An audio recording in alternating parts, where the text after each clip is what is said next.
Keanu Reeves visits charity orphanage, notices something important and takes action immediately. Keanu Reeves had just attended a local charity event at an orphanage, and on the surface, everything seemed perfect. However, as he was about to leave, something caught his attention, something important, that prompted him to take immediate action.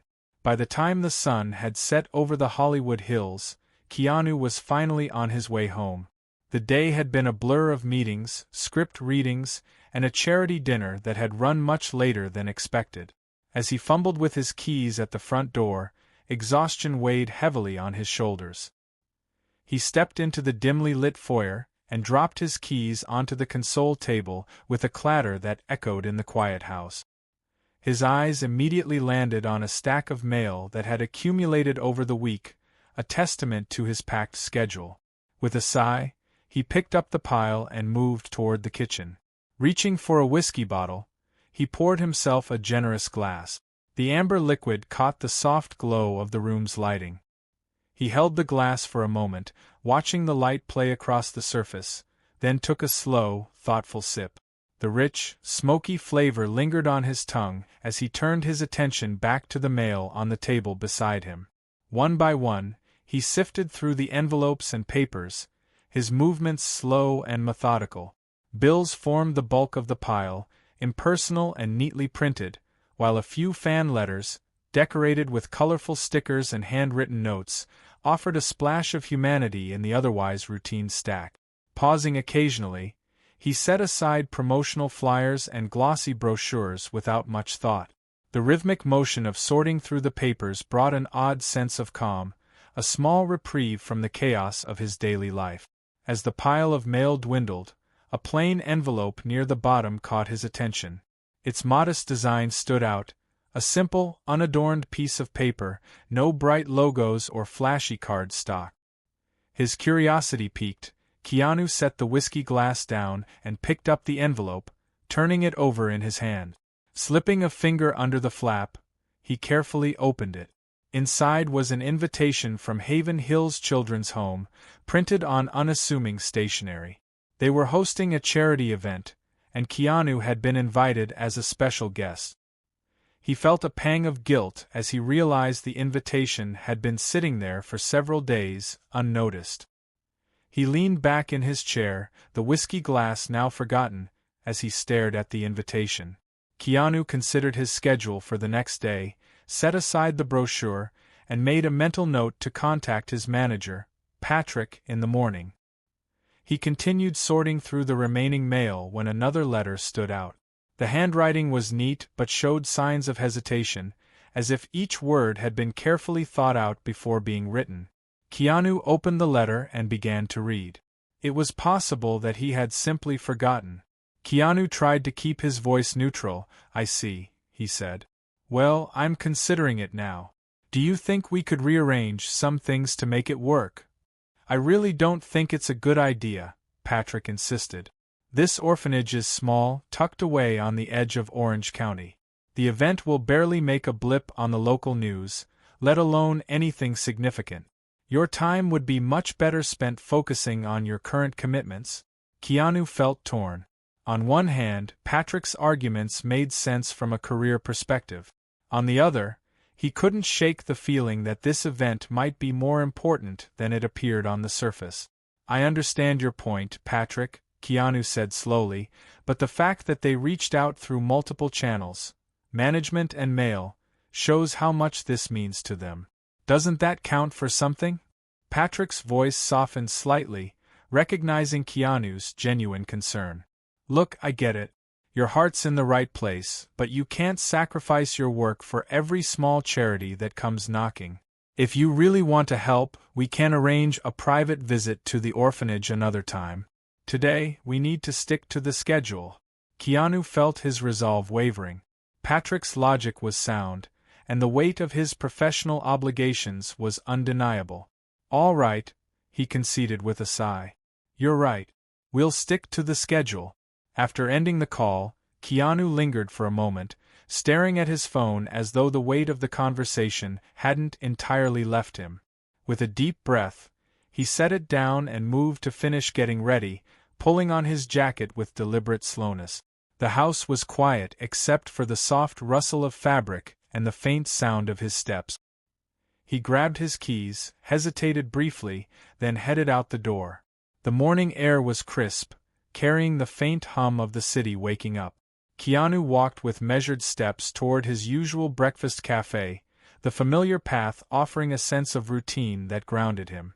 Despite the peaceful surroundings, his mind was restless, turning over the details of the orphanage event like a stone he couldn't put down.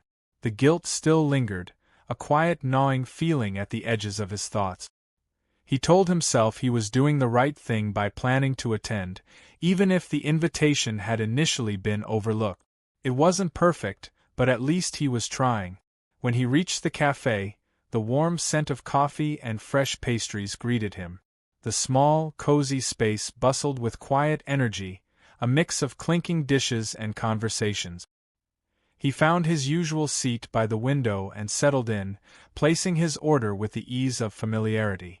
As he waited, his gaze drifted outside, though his mind remained elsewhere, still preoccupied with the event and the broader sense of responsibility that had stirred within him. The low hum of nearby voices broke through his reverie.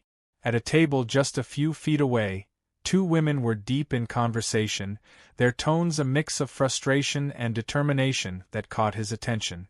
"It's gotten so much harder in the past decade," one of them said, her voice tinged with unmistakable weariness. "All the news cares about is political drama and celebrity gossip. Kids in orphanages, the elderly in care homes. They're just forgotten." She gestured emphatically, her passion evident. Her companion nodded in agreement, her expression serious. "I know exactly what you mean. It's like they've become invisible. No one pays attention unless there's some scandal or tragedy to exploit. If only we had someone who could really bring attention to the cause, someone people would actually listen to." Keanu shifted slightly in his seat. Their words resonated more deeply than he expected. He took another sip of his coffee, his movements slower now, his thoughts heavier. The guilt from earlier swelled, a new sense of urgency joining it. For the first time that morning, his focus sharpened, not just on the event tomorrow, but on what it could mean if he approached it with intent. He glanced over at the two women, their conversation still unfolding, and wondered if this was the universe's way of nudging him toward something bigger. "Speaking of which," the first woman continued, "did you hear about that event at Haven Hills Children's Home today?" "Oh yeah. Decided not to go though," the second woman replied. "It's so far out and the impact would be minimal. I think barely any media coverage. They should have tried better." Their words struck Keanu like a physical blow. Here were two people dedicated to charity work, and even they were dismissing Haven Hills as too small to matter. He thought about the children there, waiting in excitement for a special guest who might not show up. As he collected his order and stepped out of the cafe, Keanu made a decision. He pulled out his phone and dialed Patrick's number once again. "Patrick," Keanu said firmly, cutting off his manager's protest. "I need you to clear my morning schedule. I'm going to Haven Hills." "Keanu, we talked about this." "I know we did, but this feels important. Sometimes showing up for the people who are often overlooked by society is more important than any high-profile engagement." Without waiting for a response, Keanu ended the call and headed back to his house. He grabbed his car keys, a determined glint in his eye. The journey to Haven Hills awaited, and with it, an experience that would change more lives than he could have imagined. The sleek, modern lines of Hollywood's architecture gradually softened, dissolving into the more relaxed rhythm of suburban sprawl as Keanu's car hummed steadily southward through Orange County. The towering buildings and busy streets gave way to neighborhoods lined with tidy houses, each with its own patch of green lawn and a neatly trimmed hedge. With each passing mile, the scenery shifted, the pristine uniformity of suburbia began to falter. The GPS directed him onto quieter, less maintained road. The further he drove, the more rugged the landscape became. Sidewalks disappeared, replaced by narrow shoulders flanked by uneven ditches and the occasional cluster of scraggly trees. The manicured charm of urban planning faded, giving way to raw, untamed beauty, a landscape that felt forgotten, much like the place he was heading to. After nearly 2 hours behind the wheel, Keanu finally spotted it. A small weathered sign at the edge of the road that read Haven Hills Children's Home. The letters, painted in a cheerful blue that had faded over time, were accompanied by a hand-drawn image of a sun partially obscured by clouds. The sign tilted slightly, as if the earth beneath it had grown tired of holding it upright. He turned onto the gravel driveway, his car tires crunching softly over the loose stones. The sound was rhythmic, almost meditative, as he approached the modest parking lot. It was small and unpaved, with only enough room for maybe 5 cars, though only a couple of spaces were occupied. Keanu eased into a spot and killed the engine, sitting for a moment in the silence that followed. Before him stood the children's home. It was a 2-story structure that seemed to wear its years openly, with no attempt to hide them behind fresh paint or shiny new fixtures. The front steps sagged slightly in the middle, their surfaces worn smooth from decades of use. Nearby, an overgrown garden stretched haphazardly along the side of the building. Wildflowers mingled with weeds, and a lone wooden bench sat crookedly among the greenery, its paint peeling in long strips. The garden might have been charming once, perhaps even tended with care, but now it seemed like a reflection of the home itself, a place where resources were stretched too thin to keep up with time's relentless march. Keanu stepped out of the car and closed the door more gently. The sound echoed in the quiet air, a mixture of determination and apprehension settling over him. This was no grand event space, no glittering venue designed to impress. It was simply a home, worn but enduring and clearly in need of more than it had been given. "How are you both holding up?" Before either of the girls could respond, Victor interjected. They'd been running fevers, coughing, sneezing, all the typical flu symptoms. "We're keeping them here to protect the other children." Keanu nodded but couldn't help noticing that neither girl appeared to show any visible signs of the flu, aside from a red flush on their skin. No runny noses, no coughing, no wheezing. Victor invited the girls to join for a quick photo, his tone smooth and coaxing. The twins hesitated for a moment, but eventually complied, stepping forward with guarded expressions. The cameras flashed as Keanu posed with them, his practiced smile masking the unease building inside him. His eyes flicked briefly to the girls, noting their reddened arms and weary demeanor, which only deepened his suspicions. Just as Keanu was about to gently probe them about their health, his phone vibrated in his pocket, cutting through his thoughts. "Excuse me for a moment," Keanu said, stepping outside to take the call. It was Patrick, his voice tense with concern. "Keanu, where are you? You're late for your next appointment. Are you still at that orphanage?" Keanu sighed, feeling the weight of his professional obligations. "Yes, I'm still here, Patrick. I think there might be something." "Keanu, I know you want to help, but you have commitments," Patrick interrupted. "Are you planning to stay much longer?" Feeling torn, Keanu glanced back at the room where Amaya and Alana sat, their eyes meeting his through the window, a silent plea he couldn't quite decipher. "No," he said finally, "I'm wrapping up now. I'll be leaving soon." "Good," Patrick replied, relief in his voice. "I'll see you back in Hollywood." Ending the call, Keanu pocketed his phone and turned back toward the room. As he reached for the door handle, the feeling that he was missing something crucial lingered, the unease in his gut growing stronger. But with his schedule pressing, he felt powerless to act on it. As Keanu re-entered the room, he was struck by a change in the scene. The twins were no longer sitting in the corner. Instead, Victor was now posing with them for the press, his hands gripping their arms with unnerving firmness. Keanu's trained eye caught every detail, the tension in the girls' postures, their attempts to edge away from Victor's touch whenever possible. The smile plastered on Victor's face was too wide, too forced. It sent a chill down Keanu's spine. "Wonderful!" Victor exclaimed, his voice overly cheerful. "Mr. Reeves, would you like to join us for a few more photos?" Before Keanu could respond, one of the reporters called Victor away for a statement. The moment Victor's hands left their shoulders, Amaya and Alana retreated to their corner with alarming speed. Seizing the opportunity, Keanu approached the twins, careful to move slowly and keep his body language open. "Hey there," he said softly, crouching to their level. "Amaya, Alana, do you mind if I ask you a few questions?" The girls exchanged a glance, silent communication passing between them. Finally, Alana, seemingly the more vocal of the two, gave a tiny nod. "We're not supposed to speak with anyone, sir," she whispered. "We're sick." Keanu nodded sympathetically. "I understand that, and I'm not afraid of the illness.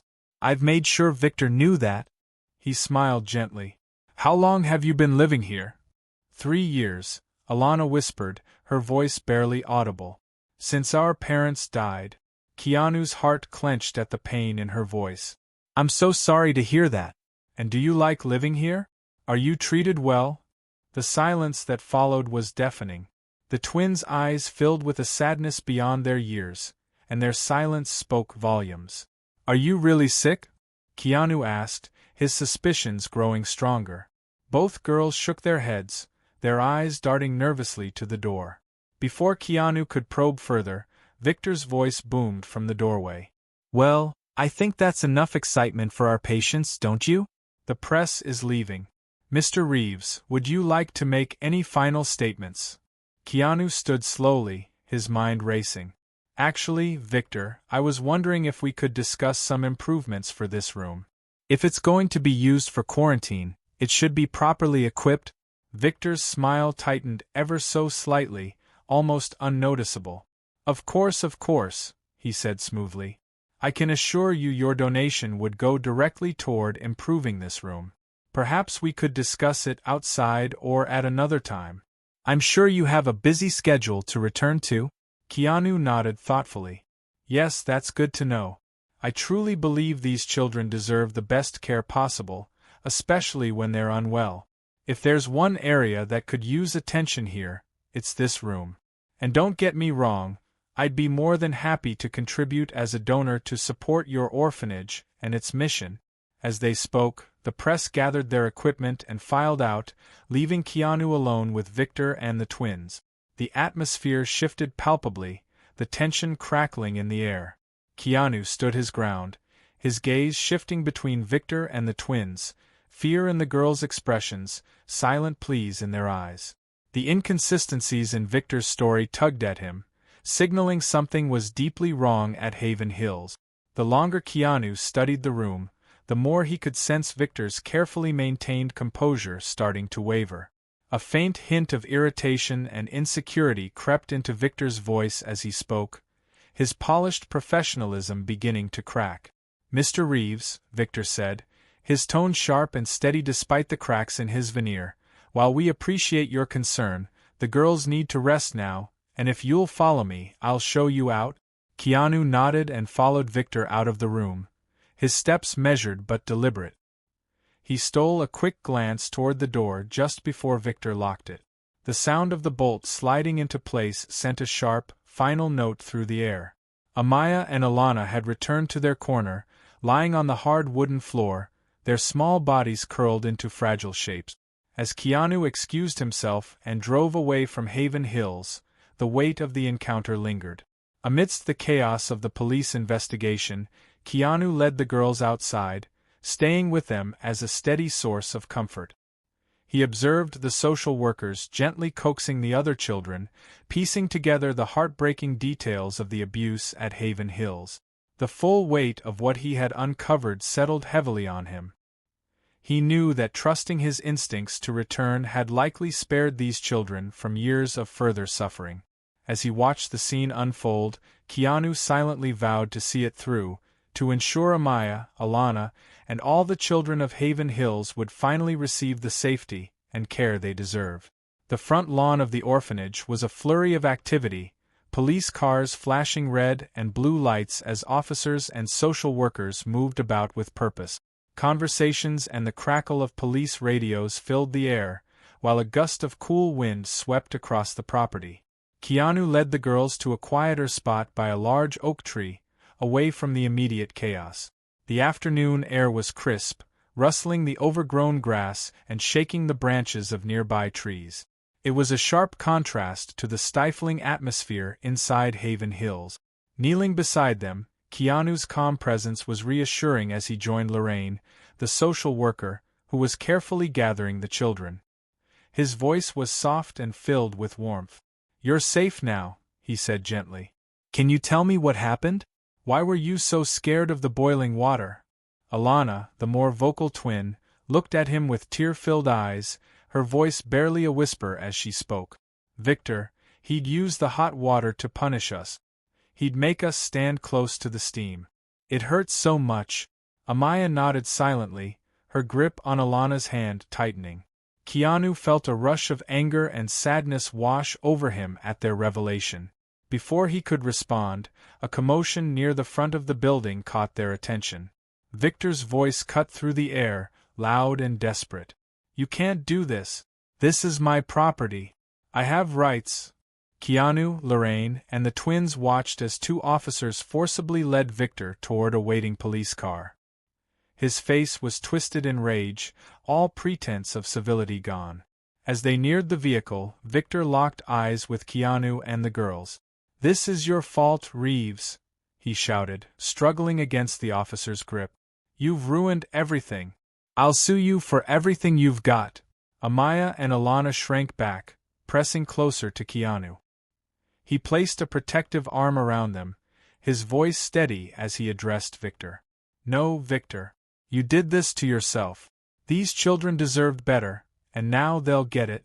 The officers secured Victor in the back of the police car, his protests muffled as the door slammed shut.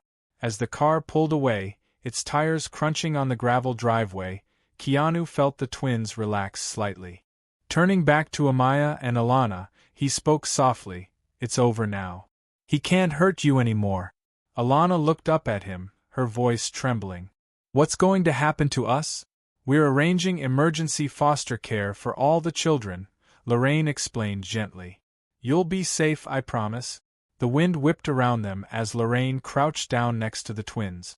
Keanu watched as the reality of the situation sank in. Years of abuse and isolation were ending, but the uncertainty of the future was overwhelming for the girls. "Will we be together?" Amaya asked, her voice barely audible over the wind. Lorraine smiled reassuringly. "We'll do everything we can to keep you together. That's very important to us." As they spoke, other children were led to waiting vehicles, each clutching a small bag of belongings. The sound of car doors opening and closing, engines starting, filled the air. Keanu remained with Amaya and Alana, offering what comfort he could as they waited for their turn. The twins seemed reluctant to leave his side, their eyes constantly seeking reassurance. When the car arrived to take the girls, Keanu made a firm decision. Turning to Lorraine, his voice low but resolute, he said, "I want to help these children, especially Amaya and Alana. I want to see this place turned around. New management, new staff, a fresh start." Lorraine looked at him with a mixture of hope and caution. "That's a noble goal, Keanu. I'll support you in every way I can. But for now, the children need to be placed into emergency foster care. It's the safest option while we sort out the immediate needs and ensure they're protected." Keanu nodded without hesitation. "Thank you." He watched Lorraine carefully buckle the twins into the back of the car. Amaya was clutching Alana's hand, her face still wet with tears, while Alana looked down at her hands, nervously playing with the fabric of her sleeve. Keanu stepped closer, his voice gentle as he met their eyes. "Hey, you two. You're so brave, you know that? I promise things are going to get better for you from here." Amaya looked up at him, her eyes glistening but filled with resolve. "Really?" she whispered. Keanu offered her a soft smile, his heart swelling with compassion. "I promise we'll meet again soon, okay?" Lorraine gave him a small, reassuring glance as she closed the car door. The sound of it felt final, yet hopeful. She looked back at Keanu. "They're in good hands now. We'll make sure they're protected." Keanu nodded, his voice steady and heartfelt. Thank you. As the car's engine roared to life, Keanu watched it pull away from the orphanage. His heart ached as he saw the small figures of Amaya and Alana in the back seat, their eyes peeking out the window as they began their journey to safety. For a moment, he stood alone, the sound of the wind in the trees and the distant rumble of the departing vehicle filling the air. A bittersweet feeling lingered in his chest, a mix of relief and uncertainty. But as he watched them go, he felt a glimmer of hope. A quiet promise. This was just the beginning. That's when he saw her, Merida Lafayette, standing by the old front steps of the orphanage. Her hands were clasped together in front of her, her expression a mix of relief and uncertainty as she watched the staff being interviewed by the police. Keanu walked toward her, clearing his throat before speaking. Merida, he said, his voice calm but filled with emotion. She looked up, pausing for a moment, but her features softened when she saw him. Mr. Reeves, she said, her voice steady but surprised. I wanted to thank you. Keanu nodded. Your letter. Your words moved me deeply. They brought me here today, and because of that, I've been able to step in and help these children. You saved them in ways you probably don't even realize. Thank you for sharing your truth with me. Merida glanced down for a moment, nervously tugging at her jacket. I'm just so relieved you came, she said softly. I wasn't sure if anyone would listen to an old woman like me, so I sent the letter. I didn't know if my words would ever make an impact, but I'm glad I wrote it. I knew Victor was inviting some celebrity here, but only you actually came? Keanu shook his head gently. Your letter touched me more than you can know. And thank you for helping earlier, for giving me access to the kitchen and the chance to save the children. It was my mission. The least I could do, she said. I just wanted someone to see the suffering here and care enough to act. I'm so glad you did. Keanu paused, his gaze thoughtful. Merida, if I move forward with plans to re-establish Haven Hills, bringing in new management, new resources, and giving these children a real chance, I'd love for you to stay in touch. Your experience, compassion, and perspective would mean the world to this mission. Merida hesitated for a moment, then nodded. I'd be honored, Mr. Reeves. I'll help however I can, as long as I have the strength left in me. Keanu offered her a warm smile. Good. Thank you, Merida. You've already done so much by being here and sharing your words. She smiled faintly, the weight of her emotions evident but accompanied by newfound determination. Let's see what the future holds, she said. Keanu stood with her for a moment, the quiet evening settling over them as the wind tugged gently at her hair. He looked at her one last time, a deep sense of gratitude in his voice. Well, he said with a soft smile, I guess this is where we part ways for now. Thank you again for everything. She returned his smile, her voice steady and kind. Take care of those children, Keanu. You're doing important work. Keanu nodded, taking a deep breath. I'll do my best. I'll be in touch. He turned and began walking back toward his car, his footsteps steady. Merida stayed where she was, watching him go. As he reached his vehicle, he glanced back once more, and she raised a hand in a small, quiet wave. Keanu pulled his phone from his pocket as he slid into his car. The cold air hit him, but his mind was clear. With one hand on the wheel, he dialed Michael's number. The connection was almost instant. Hey, Michael, Keanu said as the call connected. His voice was calm and resolute. I need you to find out everything about Haven Hills Children's Home.